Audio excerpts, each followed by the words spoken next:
장로회 신학대학교에 기독교 교육 개론이란 책이 있는데 기독교 교육 교수님들이 심혈을 기울여서 쓴 개론서입니다. 그 책을 보면 피교육자가 살면서 그러니까 학생들이죠. 자녀들 밖으로부터의 것 그리고 내부로부터의 것. 첫 번째가 뭐냐면 밖으로부터의 것. 그러니까 밖으로부터 오는 외부의 자극들을 전부 포함한 것입니다. 내부로부터의 것. 하나님께서 그 속에 주신 고유의 것을 가지고 살아갈 때 적절하게 상호작용할 때 일어나는 일들이 바로 교육이라는 것이죠. 교육. 그래서 교육에 대한 세 가지 예가 이렇게 나옵니다. 첫 번째가 만드는 교육이에요. 뭐라고요? 두 번째는요? 그 앞에 보시면 기르는 교육입니다. 첫 번째, 두 번째만 먼저 설명을 드리면 만드는 교육이란 밖으로부터의 것, 그러니까 사회와 환경으로부터 학습자에게 영향을 미치는 것을 보다 중요한 교육의 과제로 보는 입장입니다. 그러니까 선생님의 권한이 세요. 교육의 입장은 이런 교육의 입장은 서구적인 입장입니다. 의도적으로 인간의 행동을 변화시키려고 하는 행동이죠. 그래서 쉽게 말하면 3살 버릇 어디까지? 80까지 간다. 3살에 잘 교육을 시켜야 된다. 이렇게 이해하시면 좋겠습니다. 두 번째 입장은 기르는 교육입니다. 그러니까 내면에서부터 나오는 것에 집중하는 것인데 첫 번째 만드는 교육과 반대로 피교육자 내부로부터 성장의 잠재력이 나와서 그것이 자연스럽게 꼽힐 수 있도록 도와주는 것에 교육의 입장입니다. 콩 심은데 뭐가 나요? 콩 나고. 팥 심은데 팥 난다. 그러니까 그 아이가 어렸을 때부터 잠재력으로 하나님께서 넣어주신 잠재력을 꽃피울 수 있도록, 그러니까 소극적인 교사의 입장이다 볼 수가 있습니다. 그러면서 소개하는 또 하나의 입장이 있어요. 무엇일까요? 같이 읽어볼까요? 시작. 만남의 교육입니다. 그러니까 첫 번째가 만드는 교육, 기르는 교육의 입장, 세 번째는 만남의 교육의 입장이 있다는 거예요. 나머지 두 가지, 첫 번째, 두 번째는 연속적인 교육의 입장인데 만남의 이 교육은 불연속적입니다. 한 번만 만나도 완전히 뒤집어 엎어지는 것이죠. 어떤 학생이 수업 시간에 이런 질문을 받았어요. 가장 자신에게 큰 영향을 주었던 사람이나 사건을 말해 보십시오. 한 여학생이 말했습니다. 그가 사랑하던 오빠의 죽음이 자신에게는 가장 견디기 힘들었던 사건이지만 정신적으로는 너무나도 크게 성장했던 계기가 되었다고 말합니다. 어떤 사건을 만나든지 아니면 사람을 만나든지 이것은 연속적이지 않다 하더라도 한 번의 만남을 통해 인생이 바뀌게 되는 그런 역사도 일어나게 된다는 것입니다. 여러분, 기독교 교육의 입장은 세 가지 중에서 어떤 것이 될 수 있을까요? 여러분 짐작하셨듯이 만남의 교육일 거라고 생각이 됩니다. 이 책에서 적절한 기독교 교육의 모습은 만남, 그리고 적절한 가르침, 그리고 내면에 있는 것들이 잘 발현될 수 있도록 하는 그 양육, 이 세 가지의 균형을 잃지 않아야 진실로 기독교 교육이 잘 이루어진다고 말하고 있다는 것입니다. 여러분, 우리에게 가장 큰 변화의 축은 만남입니다. 성경에서는 수많은 만남들이 나옵니다. 요셉과 헤어진 형님들의 만남, 모세와 바로와의 만남, 다윗과 요나단과의 만남, 신약에 와서는요 예수님과 12 제자의 만남들이 있어요. 그리고 사울이 인간 사울이 사도 바울을 변화시키게 되었던 스데반의 죽음과 예수님과의 만남이 있었습니다. 성경은 그와 같이 만남을 통해 변화를 일어나게 합니다. 그런데요, 이 만남은 아까 이야기했듯이 인간과 인간의 관계를 통해 일어나는 사건이 중심이 아니라 인간을 회심시키시고 변화시키시며 신앙의 성장을 가져오는 성령의 역사가 바로 그 중심에 있다라고 하는 것입니다. 사랑하는 성도 여러분, 우리를 변화시키시는 하나님을 가까이 하시는 여러분 되시기를 주님의 이름으로 축복합니다. 아멘. 이 마이크를 조금 올려주시면 감사하겠습니다. 첫 번째, 왜 하나님께 더 가까이 가야 합니까? 우리 첫 번째 한번 읽어볼까요? 하나님께 더 큰 사랑이 있기 때문입니다. 여러분, 왜 하나님께 더 가까이 간다고 말씀드렸습니까? 하나님께 더 큰 사랑이 있기 때문입니다. 우리 8절의 말씀 전반절만 같이 읽어보겠습니다. 시작. 하나님을 가까이 하라. 그리하면 너희를 가까이 하시리라. 아멘. 이 구절을 묵상할 때 함께 부르는 찬양이 있습니다. 하나님께로 더 가까이 갑니다라는 찬양이에요.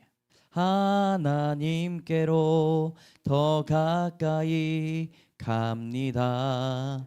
고통 가운데 계신 주님. 네. 여러분, 왜 고통 가운데 계신 주님이라고 고백했을까요? 이 가사를 표현한 작사가의 마음을 우리는 다 알 수 없겠습니다. 그러나 고통 가운데 계신 주님이라는 가사를 부를 때 그 고통은 어떤 고통일까 생각하게 된다는 것이죠. 고통 가운데 계신 주님, 때로는 십자가상에 달리신 주님을 생각할 수도 있겠지만, 한편으로는 가까이 하고 싶지만, 함께 안아주고 싶지만 갈 수 없는 그 사람들을 바라보시는 하나님의 마음이 담겨 있다고도 볼 수 있습니다. 하나님께 가장 큰 고통은 십자가에서 못 박힌 그 고통이 아니라 가장 사랑하는 존재인 인간과 함께 할 수 없는 바로 그 고통이라는 것입니다. 사도 야고보는 오늘 야고보서 4장 8절을 적을 때 항상 너희 곁에 계신 주님의 손을 잡아라. 하나님이 너희와 함께 하실 거야 라고 말하지 않고 하나님을 가까이 하라. 그리하면 너희를 가까이 하시리라 라고 적었습니다. 여러분, 주도권이 하나님께 있지 않고 사람에게 주도권이 주어진 것처럼 생각이 됩니다. 하나님을 가까이 하라. 그리하면 너희를 가까이 하시리라. 어떻게 전능하시다라고 말하는 하나님께 주도권이 없으시고 초라한 인간에게 주도권이 있다고 말할 수 있겠습니까? 그것은 이 말씀을 묵상해 보면 하나님께서 더 큰 사랑을 가지고 계시기 때문입니다. 한 존재와 다른 존재가 만날 때 더 조심스러운 입장이 누구인가 하면 더 큰 사랑을 소유하고 있는 사람입니다. 인간이 가질 수 없었던 원대한 꿈과 놀라운 용기와 성취욕을 관해서 했던 유명한 말이 있습니다. 내 사전에는 불가능은 없다. 가장 인간으로서 할 수 있는 가장 원대한 꿈과 용기 아니겠습니까? 여러분, 이 말을 누가 했습니까? 나폴레옹이 했어요. 나폴레옹. 프랑스의 황제이자 전략적 천재이며 역사상 가장 영향력 있는 지도자 중에 한 명이었던 나폴레옹이 내 사전에는 불가능은 없다라고 말했습니다. 그런데요, 그가 내 사전에는 불가능이 없다라는 말과 전혀 반대의 성격에 있는 말을 하나 더 했습니다. 그것이 무엇인가? 진정한 애정은 언제나 수줍어한다. 다른 번역을 보니까 진정한 사랑을 가진 사람은 언제나 소심하다라고 그렇게 말했습니다. 나폴레옹에게는 막강한 군대를 상대할 수 있는 저돌적이었던 그 힘이 있었습니다. 그런데 그러한 사람도 애정을 가진 사람을 대할 때는 세상에서 가장 소심하고 조심스러운 존재가 된 것이죠. 사람은 다 마찬가지입니다. 더 큰 사랑을 가지고 있는 사람은 어찌할 수밖에 없이 기다릴 수밖에 없다는 것이죠. 마치 우리가 하나님을 가까이 하기 전에는 하나님은 한없이 기다리시기만 하는 존재처럼 느껴지기도 한 것입니다. 야고보 사도는 하나님의 마음을 너무나도 정확하게 알고 있었습니다. 사랑하는 성도 여러분, 하나님을 가까이 하십시오. 하나님은 그것을 너무나도 원하시기 때문입니다. 집 나간 탕자의 이야기도 마찬가지입니다. 한없이 기다리는 하나님의 마음을 잘 표현하고 있는 비유입니다. 예수님께서는 잃어버린 아들을 되찾은 아버지 비유를 말씀하시면서 집 나간 아들이 돌아올 때 아버지의 심정이 담긴 말씀을 이렇게 전하고 있습니다. 누가복음 15장 20절의 말씀을 같이 읽습니다. 시작. 이에 일어나서 아버지께로 돌아가니라. 아직도 거리가 먼데 아버지가 그를 보고 측은히 여겨 달려가 목을 안고 입을 맞추니. 여러분, 이에 일어나서 아버지께로 돌아가니라, 누가 한 그 누구의 행동입니까? 아들의 행동이에요. 그가 돼지 주엄 열매조차도 먹지 못했던 상황 가운데 내가 아버지께로 가면 이렇게 고생 안 하는데 하고 회심한 다음에 결심하고 일어나서 아버지께로 돌아가니라 라고 말씀하신 그 다음에 어떤 말씀이 나오는가? 아직도 거리가 먼데 아버지가 그를 보고 측은히 여겨 달려가 목을 안고 입을 맞췄다라고 말씀합니다. 떠나간 아들을 매일매일 목 빠지게 기다리시면서 동구박을 쳐다보고 갑작스럽게 나타난 그 아들이 저 멀리서 보이자마자 거리가 먼데 달려가 목을 안고 입을 맞추니 라고 말씀하고 있어요. 여러분, 하나님은 항상 언제나 우리를 기다리시는 분이실 줄로 믿습니다. 언제고 돌아오는 그 마음을 받아주시는 분이십니다. 3월에 여러분 경건에 대해 설교를 구성하고 있잖아요. 경건 생활의 가장 큰 목적이 무엇인가 생각해 보면 그것은 하나님께 더 가까이 가는 것임을 믿습니다. 우리가 기도하고 말씀 보고 금식하고 가정 예배를 드리며 나아가는 것, 그것이 하나님 앞에 더 가까이 가기 위한 우리의 발버둥이다라고 하는 것입니다. 우리 시편 73편 28절의 말씀을 같이 읽겠습니다. 시작. 하나님께 가까이함이 내게 복이라. 내가 주 여호와를 나의 피난처로 삼아 주의 모든 행적을 전파하리이다. 아멘. 우리 조금 더 큰 목소리로 크게 읽도록 하겠습니다. 시작. 하나님께 가까이함이 내게 복이라. 내가 주 여호와를 나의 피난처로 삼아 주의 모든 행적을 전파하리이다. 아멘. 왜 하나님께 더 가까이 가는가? 하나님께서 큰 사랑을 우리에게 준비해 주셨기 때문입니다. 두 번째로 왜 하나님께 더 가까이 가야 합니까? 하나님께 정결함을 얻을 수 있기 때문입니다. 개혁주의 설교자 중에서 20세기에 가장 큰 영향력을 가진 설교자이자 신학자인 마르틴 로이드 존스 목사님이 쓰신 책은요, 지금까지도 고전 중에 고전이지만 전 세계의 현재까지도 많은 교회와 목회자들에게 큰 영향력을 주고 있습니다. 그가 쓴 설교와 설교자란 책에 이렇게 나와 있습니다. 설교란 인간의 진정한 필요와 성경이 전한 구원의 성격을 선포하는 일이다. 아멘. 아멘이 나와요. 네. 인간의 진정한 필요가 있다는 것이죠. 여러분, 우리가 설교를 듣는 목적이 무엇인가 생각해 보면 다양한 사람들이 다양한 설교를 통해 얻고자 하는 것들이 있어요. 육체적인 질병의 문제가 있고요, 인간적인 선택의 문제가 있습니다. 그리고 더 좋은 교훈과 위로의 문제들이 있습니다. 도덕과 윤리의 문제가 있어요. 그러나 이것들은 설교를 듣는 부차적인 문제다라는 것입니다. 가장 우선순위의 문제가 무엇인가? 마지막 줄을 같이 읽어보겠습니다. 시작. 영적 질병과 복음이라는 것입니다.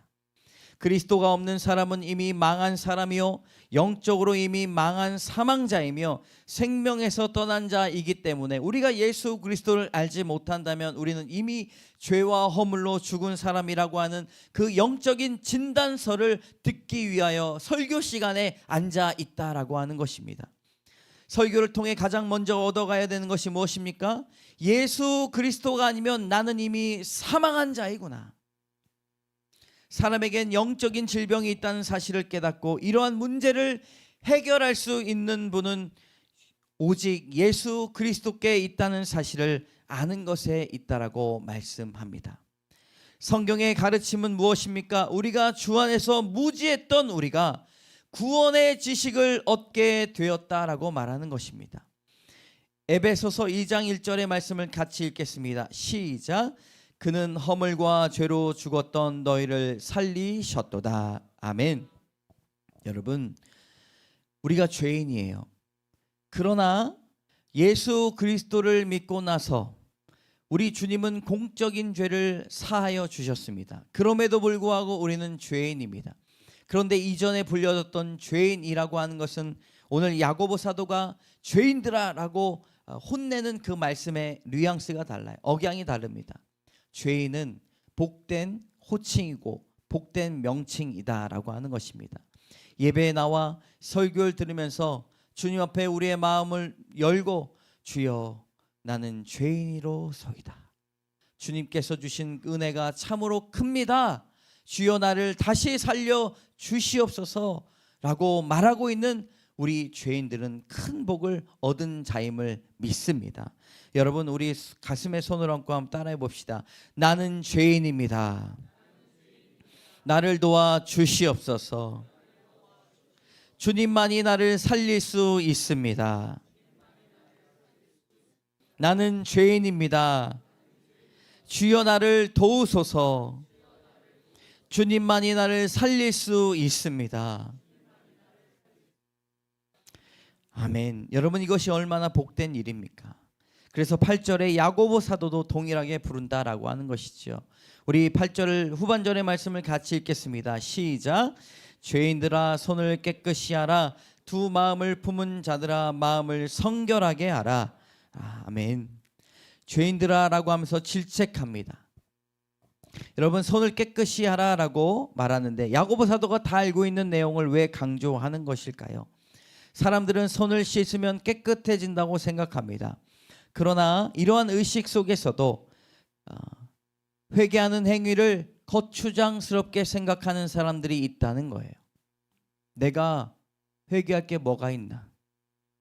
내가 하루 종일 집안에서 있고 밖에 나가서 성실하게 일했는데 내가 착하게 살았는데 회개할 게 뭐가 있나라고 생각하는 사람이 있다는 거예요. 나는 죄인이 아니라고, 양심의 가책을 받지 않고 죄를 범한 뿐 아니라 회개의 필요성조차 느끼지 않는 자들에게 손을 깨끗이 하라 라고 명령하고 있다는 것입니다. 그리고 이어서 두 마음을 품지 말아야 마음을 성결하게 해야 된다라고 요구한다고 하는 것이죠. 여러분, 우리의 회개의 자리에서 우리가 지금까지 실수했던 회개들, 우리의 불법을 저질러 있던 것을 회개하는 것도 중요하지만 가장 큰 회개의 덕목은 주여 나는 주님이 없으면 죄와 허물로 사망한 자입니다. 나를 도와주소서 라고 하는 그 깊은 내면의 고백이 필요하다고 하는 것입니다. 여러분, 두 마음을 품지 마십시오. 세상과 하나님 사이에 머뭇거리지 말고 한 곳으로만 마음을 정하십시오. 열왕기상 18장 21절의 말씀을 같이 읽겠습니다. 시작. 엘리야가 모든 백성에게 가까이 나아가 이르되 너희가 어느 때까지 둘 사이에 머뭇머뭇하려느냐? 여호와가 만일 하나님이면 그를 따르고 바알이면 만일 하나님이면 그를 따를지니라 하니 백성이 말 한마디도 대답하지 아니하는지라. 아멘. 엘리야 시대의 이스라엘 백성들은 하나님을 믿으면서도 동시에 바알을 섬기려고 했습니다. 하나님을 믿지 않고 바알을 섬겼던 것이 아니라 하나님을 믿으면서도 바알을 섬기려고 했다라고 하는 것이죠. 이 말씀을 들으면 내가 어찌 그렇게 하겠습니까? 라고 물어보실 수 있는 분이 있을 수 있어요. 그러나 하나님은 완전한 헌신을 원하고 계십니다. 여러분, 하나님을 가까이 하십시오. 우리의 삶도 마찬가지입니다. 주일에는 교회를 다니지만 평일에는 세상적인 가치관을 따르는 삶을 살아갑니다. 기도는 하지만 세상의 방법을 더 신뢰합니다. 자신의 경험을 더 신뢰합니다. 자신의 학벌을 더 신뢰합니다. 신앙생활은 하지만 재물에 대하여 만족해합니다. 인기가 있기를 원하고 성공을 하며 하나님의 뜻보다 더 우선순위를 갖고 있습니다. 회사에서 윤리적인 문제를 직면했을 때 신앙을 따르기보다 편법을 사용합니다. 비즈니스 관계에서 정직과 원칙보다 이익을, 성공을 더 중요한 가치로 여깁니다. 하나님께서 허락하신 직장인데 다른 사람들을 돌아볼 여유조차도 없이 살아가고 있다는 것이죠. 연애와 결혼에 있어서 믿음의 사람을 찾기보다 세상의 기준으로 결정하는 경우가 얼마나 많은지 모릅니다. 여러분, 우리가 어떻게 이러한 가운데 성결함을 가질 수 있겠습니까? 매일 하나님 앞에 더욱 가까이 나가야 한다는 것이죠. 하나님의 음성을 듣기 위해 노력해야 됩니다. 하나님의 음성은 세미한 음성으로 말씀하십니다. 강하고 놀라운 지진이 아니라 세미한 음성으로 들리기 때문에 하나님 앞에 가까이 가야 그 음성을 들을 수가 있다라고 하는 것이죠. 하나님을 가까이 한 자들에게 하나님은 하나님의 길을 보여주시고 친구 삼아 주십니다. 그런데요, 친구 삼아 주시는 것 이상으로 우리와 하나 되기를 원하십니다. 요한복음 12장 23절의 말씀을 같이 읽겠습니다. 시작. 곧 내가 그들 안에 있고 아버지께서 내 안에 계시어 그들로 온전함을 이루어 하나가 되게 하려 함은 아버지께서 나를 보내신 것과 또 나를 사랑하심 같이 그들도 사랑하신 것을 세상으로 알게 하려 함이로소이다. 아멘. 곧 내가 그들 안에 있고 아버지께서 내 안에 계신 것과 같이 온전함을 이루어 하나가 되게 하려 함이다 말씀하십니다. 우리가 얼마나 가까이 가야 됩니까? 우리 주님은요, 하나가 되기를 원하십니다. 사랑하는 성도 여러분, 겉과 속이 다르지 않고 말과 행동이 일치하며 생각과 삶이 하나 되고 믿음과 실천이 조화를 이루며 진실과 사랑이 함께하고 신앙과 삶이 분리되지 않으며 매 순간 하나님 앞에 정직한 것처럼 사람들 앞에, 남편 앞에, 아내 앞에, 자녀들 앞에 믿음으로 말하고 믿음으로 행동하며 믿음으로 살아가시는 여러분 되시기를 주님의 이름으로 축복합니다. 그래서 우리는 결단해야 됩니다. 하나님, 내가 주님 앞에 마음을 드리기로 결정했습니다. 하나님, 내 삶을 정결하게 하기로 결정했습니다. 우리의 생각과 가치관을 하나님 말씀에 온전히 두기로 결단했습니다. 여러분, 하나님을 가까이 하시길 원합니다. 그리하면 너희를 가까이 하시리라. 이 약속의 말씀을 붙잡고 하나님께 한 걸음 나아갈 때 두 발짝 더 가까이 오시는 주님을 만나시는 여러분 되시기를 주님의 이름으로 축복합니다. 아멘.